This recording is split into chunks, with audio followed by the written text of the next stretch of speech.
We'll first go to Courtney McBride from Bloomberg News.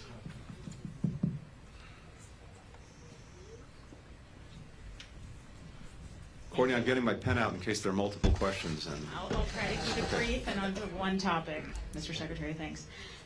Despite the U.S. and other countries' efforts to isolate Russia, which yesterday you called the world's leading exporter of instability, it remains actively engaged on the global stage, including with Foreign Minister Lavrov's participation in this week's ministerial. So how does that fact complicate efforts to respond collectively to global challenges, and how did it affect this week's meetings? And then continuing on Russia, President Biden said that new sanctions are coming tomorrow in connection with the 2-year anniversary of the full-scale invasion of Ukraine, as well as the death of Alexei Navalny. The Kremlin reportedly has warned Navalny's widow not to return to Russia, and his mother is complaining that the Russian government is pressuring her into a secret burial. How did the U.S. and its allies and partners hope to influence or alter Russia's behavior when previous sanctions have not had that effect? And further, is a state sponsor of terrorism designation a possible way to further influence Russia? Thank you. Great. Thanks, Courtney. So first, I think, again, if you were in the room over the last 2 days, when it came to, for example, the discussions that we had about the Russian aggression against Ukraine, and not just against Ukraine, against the very principles that are at the heart of the international system that we were here to talk about and hopefully to strengthen. I think if you're in that room, as Foreign Minister Lavrov was, you heard a very strong chorus coming from, not, as I said, not just the G7 countries within the G20, but from many others as well, about the imperative of ending the Russian aggression, restoring peace, making sure that Ukrainians are the ones who decide their own future, preserving the territorial integrity of the country.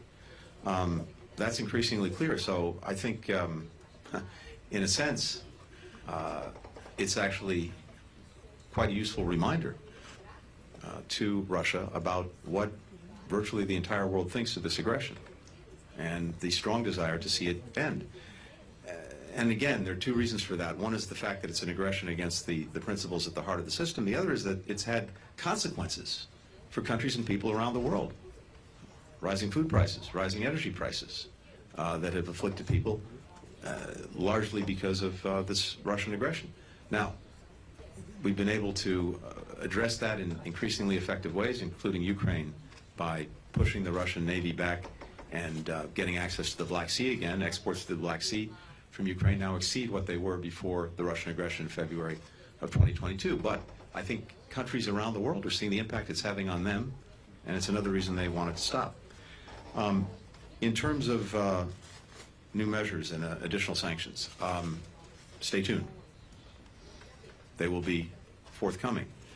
And I just say this about Mr. Navalny, someone truly heroic in his life, in his work, but the fact that Vladimir Putin saw it necessary to persecute, poison, and imprison one man speaks volumes, not about Russia's strength under Putin, but its weakness.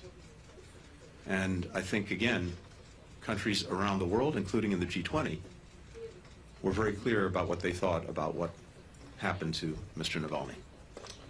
We'll go to Fernando.